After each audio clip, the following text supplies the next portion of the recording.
गौरी गर्जे आत्महत्या प्रकरणात वडील अशोक पालवेंनी गंभीर आरोप केलेत। माझी मुलगी आत्महत्या करूच शकत नाही, मारहाणीमध्ये तिचा मृत्यू झाला असा गंभीर आरोप त्यांनी केलाय। तर एसआयटी नार्को ब्रेन मॅपिंग कोणतीही टेस्ट करा, पण माझ्या मुलीला न्याय द्या अशी मागणी त्यांनी केली आहे। मुख्यमंत्र्यांसह सर्वांनी लक्ष घालावं असं आवाहनही त्यांनी केलं। प्रसन्न आठवत असेल तर काही महिन्यापूर्वी वैष्णवी प्रकरण जे पुण्यात घडलेलं होतं, वैष्णवी हगवणे, तर त्या प्रकरणात सुद्धा वडिलांनी असेच आरोप केलेले होते। याही प्रकरणामध्ये अक्षरशः हतबल झालेल्या आणि त्यांच्या दाव्यामध्ये अगदीच तथ्य नाही असं म्हणता येणार नाही, कारण सुशिक्षित मुलगी आहे, करिअर असलेली मुलगी आहे आणि आधुनिक शहरातली वाढलेली मुलगी आहे।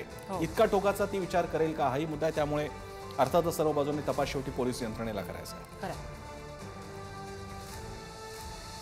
मी गेल्यानंतर डेड बॉडी पाहिली साहेब, तर मुलीच्या नेक म्हणजे जर तिने हँगिंग केली असती तर वेगळी मार्क असती, कारण मी पण पेशंट तसे पाहिलेत। पीएम रूम मध्ये गेलेलो आहे, इथं तिच्या छातीवर अनेक खुणा, डोक्याला मार, म्हणजे हानमारीत ती मेली गेली ही मला माझी तरी त्याचा दावा आहे, पाहिलंय मी डोळ्याने।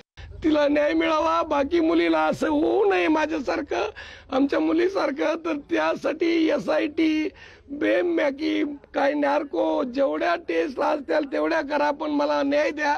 माझी मुलीची आत्महत्या करायला की नव्हती, करणारच नव्हती। ती प्रवृत्त जरी केली असली तर त्याची हत्या केली आणि याचे पुरावे आम्ही पोलिसांना दिलेत, पण तरी पण 2 आरोपी आणखीन मोकाट आहेत। त्या 2 आरोपीला ते मदत करावा आणि शासनाला ताईंना माझी विनंती आहे। मला संध्याकाळी 7 वाजता मोबाईल फोन आला, मला फोन आला आणि डायरेक्टली बोलला तो की मी गौरी गेली म्हणून। मी म्हटलं कुठं काय झालं, म्हणे की तिने फाशी घेतली आणि मी ते मढ्यासमोर उभा आहे। डायरेक्ट मला त्याचा फोन आला 7 वाजता। मी म्हटलं खरं सांगा कुठे आहेत काय, नाही म्हणे मी इथंच आहे आणि असं असं झालेलं आहे 7 वाजता। आणि विशेष म्हणजे मला म्हणायचं की आत्महत्या नाहीच आहे, ती हत्याच केलेली आहे, हत्याच केलेली आहे। ती तिघांनी केलेली आहे, शीतल गर्जे, अनंत गर्जे आणि अजय गर्जे।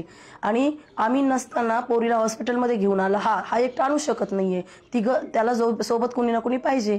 त्याच्यामुळे ते तिघांनी सोबत घेऊन आले हॉस्पिटलमध्ये। आम्ही ज्यावेळेस पोहोचलो त्यावेळेस पोरगी नायरच्या पीएम पोस्टमॉर्टमच्या रूममध्ये होती।